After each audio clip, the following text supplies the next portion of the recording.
나날이 경제 성장을 하고 있는 대한민국. 국민 1인당 연간 3,678만 원으로 꾸준히 소득이 오르고 있습니다. 올해 유난히 농산물 풍년 소식이 많이 들려 모두의 마음을 풍족하게 만들었습니다. 그럼 농산물을 키우느라 고생한 농업인들의 수입 상태는 어땠을까요? 풍년인 만큼 사정이 좀 나아졌을까요? 대량 생산된다고 해서 가격이 많이 떨어지면 농가 소득이 줄기 때문에 그런 부분에서 고통을 받는 것이죠, 농민들은. 그러니까 농사 지어도 잘해야 우리 인건비 떨어진다고 보면 돼요. 그러니까 올 같은 해는 별 돈이 남는 게 없어요. 계속되는 농가 수입의 감소로 인해 농업인들은 농사 짓기가 너무 힘들다고 호소하고 있습니다. 가져갈 것이 없고 적자만 나고 농사꾼 망하는 거예요. 진짜 이렇게까지 농사를 지어야 되나 하는 진짜 그런 생각도 들고. 정말 극한 상황이다. 그 극단적인 상황을 한번 생각을 할 그럴 정도까지 오지 않았나 그렇게 생각을 하고. 무엇이 이토록 농민들을 극한에 몰아넣은 걸까요? 오늘 이슈 현장 속으로 해서 알아보도록 하겠습니다.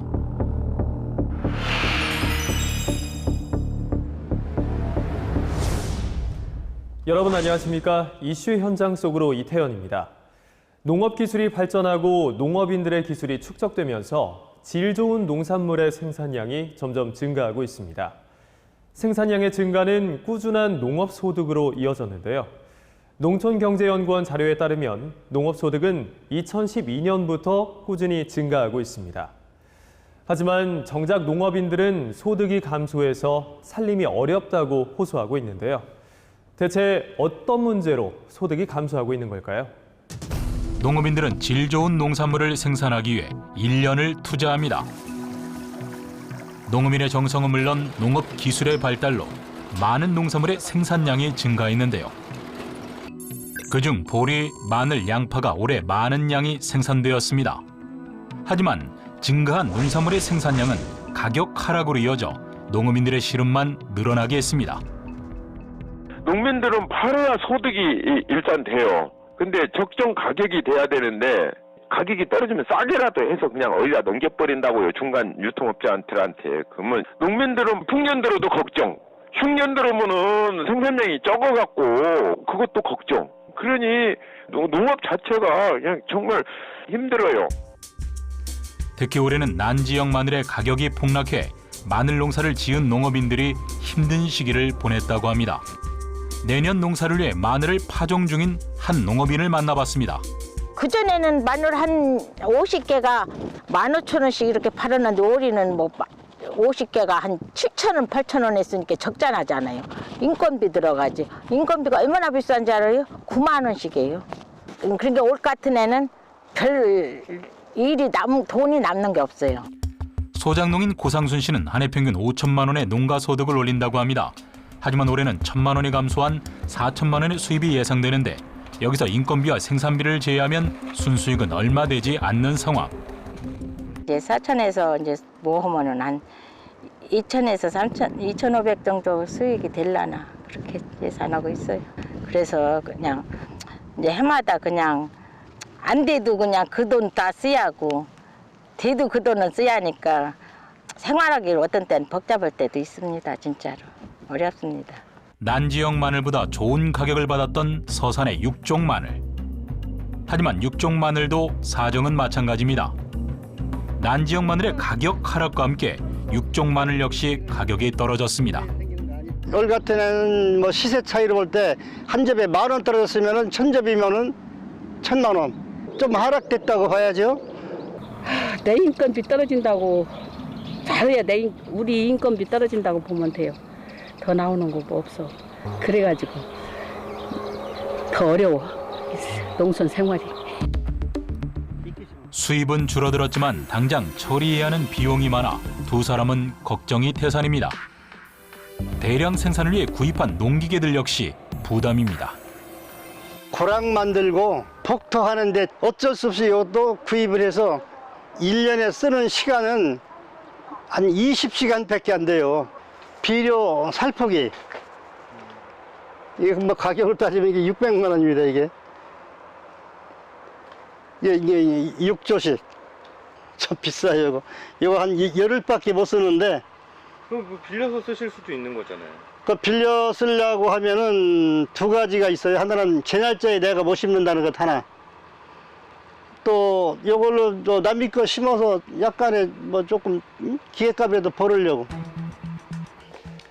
농가 수입이 줄어든 지금은 대출금 역시 큰 부담이 됩니다. 여기 안내장 있어요. 갚아야 하는 돈은 쌓이는데 수입은 없는 현실.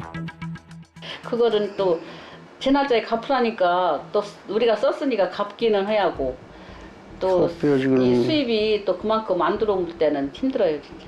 농촌 생활, 더 농사 짓는 분들은 거의 다 그럴 거예요, 다. 통계청 자료에 따르면 매년 농가 소득은 증가하고 있는 상황.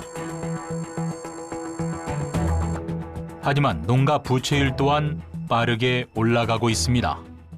이제 시장 개방을 하니까 외국의 이제 값싼 농산물과 이제 경쟁을 해야 되지 않습니까? 그러니까 규모화가 필요해진 것이죠. 그래서 규모화를 하는 과정에서 시설을 넓히고 농사를 짓기 위해서 들어가는 비용들, 인건비라든지 뭐 임대료라든지 여러 가지 자재 비용이라든지 이런 것들은 계속 지속적으로 올라가는 추세를 보이고 있습니다. 그렇기 때문에 이제 수익성이 지속적으로 떨어지는 것이고요. 생산액 또는 매출 측면에서는 이제 커질 수는 있어도 그것을 비용을 고려한 실제 수익 측면에서는 계속 악화가 되고 있는 거죠. 해발 500m 고지대에서 재배되어 달고 아삭한 식감으로 유명한 장수사과. 그중 홍로사과는 장수사과의 대표 품종으로 명절 선물용으로 인기가 아주 많습니다. 추석이 지난 지금 올해 사과 농가의 수입은 어떨까요? 많이 올랐을까요? 후회하고 있어요, 현재. 투자 비용을 제가 회수를 못할 것 같아요. 대체 장수 사과밭에 무슨 일이 생긴 걸까요? 그를 따라 사과밭으로 가보았습니다. 이게 홍로 품종인데 사과를 안 땄어요. 수확을 전혀 하지 않아 썩은 채 말라가고 있는 사과들. 왜 사과 수확을 하지 않고 이 많은 사과를 버리려고 하는 걸까요? 왜 이렇게 된 거예요? 이거 수확 시기에 사과값이 거의 상상을 초월할 정도로 가격이 떨어졌어요. 그래서 수확을 하지 않는 게 낫겠다 싶어서 아예 사과 수확을 포기를 했습니다. 평균적으로 9월 말에 출하하는 홍로 사과. 하지만 이른 추석과 태풍 링링으로 인해 사과 착색이 늦어지면서 출하 시기를 놓쳐 가격 하락으로 이어졌습니다. 수확하는 인건비라도 줄이려면 어쩔 수 없이 사과를 버려야 하는 안타까운 상황인데요. 좀 한 6천 정도가 올해 나한테 손실이 있었다 이렇게 예상을 하고 내가 사과 생산을 하기 위해서 인건비를 가지고 운영을 해서 사과를 생산을 해서 판매를 해가지고 내년 운영비를 남겨놓고 그 다음에 나머지가 있으면 쓰고 이래야 되는데 사과를 수확해서 사과를 처분을 하고 나면 잉여금이 없어요. 평년 농업 조수입은 약 1억 원, 그중 인건비와 운영비 7천만 원을 제외하면 순수익인 3천만 원이 남습니다. 하지만 올해는 조수입이 4천만 원, 여기에 인건비와 운영비를 빼면 3천만 원이 마이너스인 겁니다. 비나 받네. 13만 5,459원이 입금 확인되지 않아 안 됩니다. 이거 좀 돈이 없어서 못 나요. 한 달에 한 200 정도가 지금 매월 빚을 내서 다시 그걸 갚아 나가고 있는 그런 실정이죠. 아직은 어떻게 버텨볼까 지금 누구한테 손을 벌려볼까 지금 이렇게 이야기를 하고 있는데 정말 극한 상황이다. 그 극단적인 상황을 한번 생각을 할 그럴 정도까지 오지 않았나 그렇게 생각을 하고. 계속되는 빚독촉 그리고 줄어든 수입에 극단적인 선택까지 생각했었다는데요. 하지만 마음을 다잡고 다시 일어서려고 하지만 그것마저 쉽지 않습니다. 이쪽으로 오기가 싫어요. 가슴이 아파서 아주 괴로워요. 지난 9월 24일 장수군청. 장수 사과 농업인들은 이 사태에 대해 장수군의 대책 마련을 요구하며 군청 앞에 사과 상자로 성벽을 만들었습니다. 장수사가 나라 무너지면 장수객에 무너진다. 사과 가격 폭락에 대한 장수군의 안일한 대처에 대해 사과 농업인들은 대책위원회를 구성해 대대적인 항의를 한 것입니다. 장수의 산업의 1번지가 사과로 육성이 됐다면 육성된 것만큼 유통 마케팅에도 관심을 가지고 전략적으로 산업을 살려가야 되는데 그런 부분이 부재였다. 그래서 이대로는 있을 수 없다 해서 우리가 몸부림을 쳤는데 그 행정당국 우리 관계자들한테 한번 경종을 울렸던 그런 계기가 된 것 같아요. 상황이 이렇게 되자 장수군에서는 현재 사과 농가를 살리기 위해 지원 대책을 마련하는 중이라고 하는데요. 어떤 대책을 마련했을까요? 중장기적인 대책 요구를 하셨거든요. 조례 가격 안정 지원 사업이라는 게 있어요. 그거를 저희가 충분히 법적으로 검토를 한 다음에 결정할 수 있는 방안으로 하겠다 이런 식으로 저희가 그때 답변을 해드렸어요. 그리고 노후가원 회원분이나 아니면은 농약비 지원이나 이런 부분에 대해서 요구를 했는데 내년도부터 지금보다 한 10% 정도 상향해서 지원해 주는 걸로 알고 있거든요. 최저가 보장은 물론 사과 가격 안정을 위한 기금을 조성하는 등 가격 안정 정책과 함께 생산비 절감을 위한 대책도 함께 마련했습니다. 정부나 지자체가 우리 농업 소득 때문에 많은 노력을 하고 있고 많은 정책들을 펴고 있는데 결과적으로 보면은 그것이 효과가 별로 없다 이렇게 볼 수 있겠죠. 농산물 가격 변동에서 오는 여러 가지 위험을 줄일 수 있는 선제적으로 줄일 수 있는 그런 메커니즘을 제공해 주는 것이 필요합니다. 그것은 농가들이 할 수 있는 범위가 아니기 때문에 그래서 우리가 선물 거래라든지 또는 옵션이라든지 또는 보험이라든지 이런 기능을 강화를 해서 사후적으로 수급 불균형을 해결하기 위해서 불필요하게 돈을 많이 쓰는 것보다 사전적으로 그런 조정을 할 수 있는 그런 제도적인 장치를 마련하는 것 이것이 필요하다고 봅니다. 이렇게 농촌 경제가 좋지 않은 상황에 큰 사건이 발생했습니다. 바로 수확을 앞둔 9월, 10월에 대형 태풍 3개가 한반도를 강타한 것입니다. 이에 14,468헥타르에서 농작물 피해가 발생하고 7,516헥타르의 벼가 쓰러지고 3,396헥타르의 논이 짐수됐습니다. 우리는 정확한 피해 상황을 확인하기 위해 태풍이 핥히고 지나간 자리를 찾아가 봤습니다. 2,000평의 논 중 약 400평의 벼가 이번 태풍에 쓰러졌습니다. 수발화 현상 때문에 팔 수도 없는 상황입니다. 이 상태면은 거의 빈 쭉징이만 남아 있는 거지 현재는. 여기 산골이다 보니까 많은 농사도 아니고 적은 농사에서 이렇게 짓다 보니까 1년 운영비, 인건비도 못 건지는 상태죠. 농어민들은 태풍 피해로 인해 농가 수입이 감소돼 걱정이 많습니다. 이에 정부와 지자체에선 피해별을 전량 매입하기로 결정했는데요. 피해별은 11월 말까지 계속해서 매입할 계획이고 필요한 경우 기간을 연장해서 피해별가 모두 매입되도록 할 계획입니다. 그래서 수확기에 피해를 입은 벼 생산 농가의 손실을 최소화하고 저품질의 쌀이 유통되지 않도록 최선의 노력을 다할 계획입니다. 하지만 농업인들은 정부의 이런 결정이 여전히 아쉽기만 합니다. 조금만 빨리 수미 결정을 했으면 좋았을 거라고 얘기합니다. 정부에서는 말로 뒤늦게 10월 20일부터 업침비어 받는다 그러는데 그러면 10월 초부터 비는데 그것도 일찍 발표를 해갖고 해줬어야 되는데 농가들은 그냥 다 그냥 없애버렸단 말이에요. 밟아버리고 그 쌍나갖고 방앗간에 다 받지도 않고 그러니까. 이에 동천안 농협에서는 피해 농업인들에게 도움을 주고자 천안시와 함께 태풍 피해 농가 돕기 운동에 참여하며 트랙터 비용을 지원해주고 있습니다.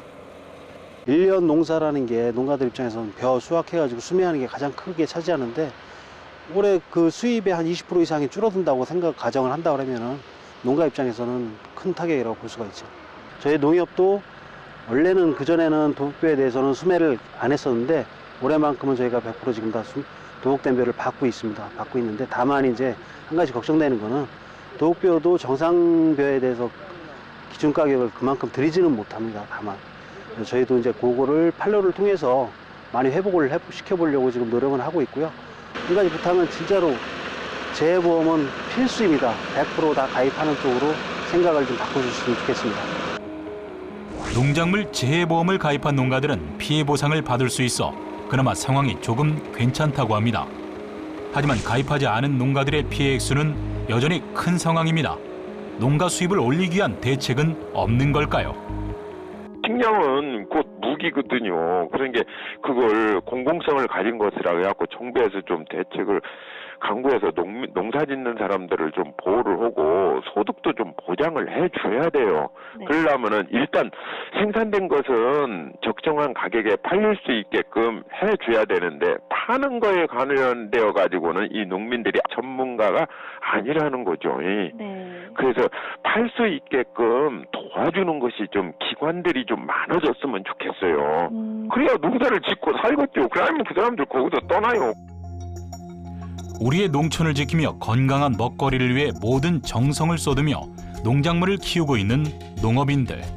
이들이 수입 걱정 없이 편하게 농사를 지을 수 있는 방법은 없는 걸까요? 과잉 생산과 자연재해 등으로 소득이 감소하고 있는 농업인들. 거기에 인건비, 부자재값 인상으로 농업인들의 깊은 한숨이 늘어나고 있습니다. 정부와 지자체에서는 이런 사태를 예상하지 못한 걸까요? 농가 소득 안정을 위해 정부와 지자체는 어떤 대책을 세우고 있는지 알아보겠습니다. 농업인들은 매년 일정치 않은 수입 때문에 불안한 생활을 할 수밖에 없습니다. 매년 도시와의 소득 격차를 줄이고 있지만 여전히 농촌의 수입은 도시 수입의 64% 수준. 이것이 이제 앞으로는 한 10년 이상 지나면은 40% 수준까지 떨어질 거라고 보거든요.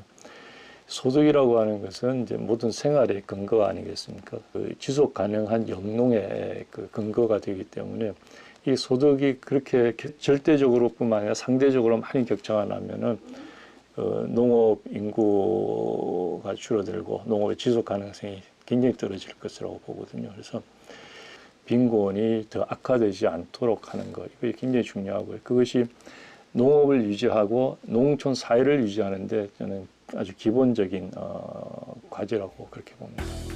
농가 수입이 줄어드는 문제의 원인 중 하나는 생산량 과잉. 이에 고창군은 농가 수입 감소 문제를 해결하기 위해 대책을 마련했다고 합니다. 농가들이 갈수록 그 어떤 품종이 일정한 그 가격을 가지고 가야 되는데 가격이 많이 떨어졌다 이렇게 하다 보니까 농가 소득이 불안정한 게 사실입니다. 그래서 논타작물 재배를 통해서 그 이런 부분을 해결하려고 했고 그 벼농사보다 훨씬 그 뛰어난 고소득이 될 수 있는 그 방법을 찾았습니다. 그래서 지금 벼농사 진 것보다 수익이 좀 더 나올 것으로 기대를 하고 있고요. 전국에서 13번째로 쌀 생산 농가가 많은 고창. 논타작물 재배로 인해 총 68헥타르의 논이 고구마와 콩의 재배지로 바뀌었습니다. 쌀 과잉 생산을 막고 타작물 재배를 늘리기 위해 시행하는 논타작물 재배. 쌀 과잉 생산이 되고 있으니까 그래서 뭐 쌀이 많이 남아돌잖아요. 농식본부에서 생각하고 있는 면적보다 더 많이 재배가 되고 있기 때문에 그 면적을 좀 줄여보자. 수급 조절 차원에서 그 면적에 다른 이제 식량작물을 심으면 식량작물 작업률도 올라갈 거고 가격도 안정이 되고 그런 여러 가지 목적에서 시행하게 된 거죠. 쌀 농사에서 고구마 재배로 전환해 올해 수확을 끝낸 농업인을 만나봤습니다. 그는 쌀 농사를 지었을 때보다 안정적인 수입이 생겼을까요? 과감하게 이렇게 지금 타작물로 전환을 했는데 여기서 생산된 고구마 품질을 보니까 밭에서보다도 오히려 더 품질이 좋았어요. 현재까지는 뭐 성공적이라고 봐야 되겠습니다. 쌀 생산에서 고구마 재배로 전환 후 품질 좋은 고구마를 생산한 윤병열 씨. 체계적인 관리와 안정적인 유통망까지 확보되었다고 합니다. 소작 같은 경우 정부 수매라든가 농협 수매가 이루어지기 때문에 출하는 그때그때 출하는 가능했지만은 타 작물, 그러니까 이런 고구마에 비해서는 어떻게 보면은 소득 면에서 크게 농가 경영에 도움을 주지 않았다고 봐야 되겠죠. 소득 측면에서는 고구마가 훨씬 더 낫다고 봐야겠죠. 타작물 재배를 성공한 고창군. 타작물로 전환한 다른 지역의 상황은 어떨까요? 모두 좋은 성과를 이루었을까요? 올해 같은 경우에는 5만 5천을 목표로 했는데 신청 들어온 게 3만 3천 정도 되고요. 면적은 좀 줄었어요. 한 3만 헥타르로. 현재는 지금 내년도 예산 정부 안에 지금 헥타당 340만 원의 보조금을 저희가 주면서 다른 작물을 심도록 유도를 하고 있죠. 하지만 타작물 재배에 대한 우려의 목소리도 나오고 있습니다. 타작물에서 쌀과 같은 문제가 발생할 수도 있다는 건데요. 그런 단기적인 또는 일시적인 효과를 너무 과대평가해서 이 정책을 우리 농업의 주 정책으로 가져가면은 저는 이 쌀 문제에서 발생한 것이 다른 모든 작물에 또 전이가 되는 그런 문제가 분명히 발생할 수 있다고 봅니다. 그래서 좀 더 면밀한 분석이 있어야 되고 소득 안정성을 높이는 것을 좀 더 신경을 써서 정책을 만들어야 된다 이렇게 봅니다. 충청남도 예산군 고덕면.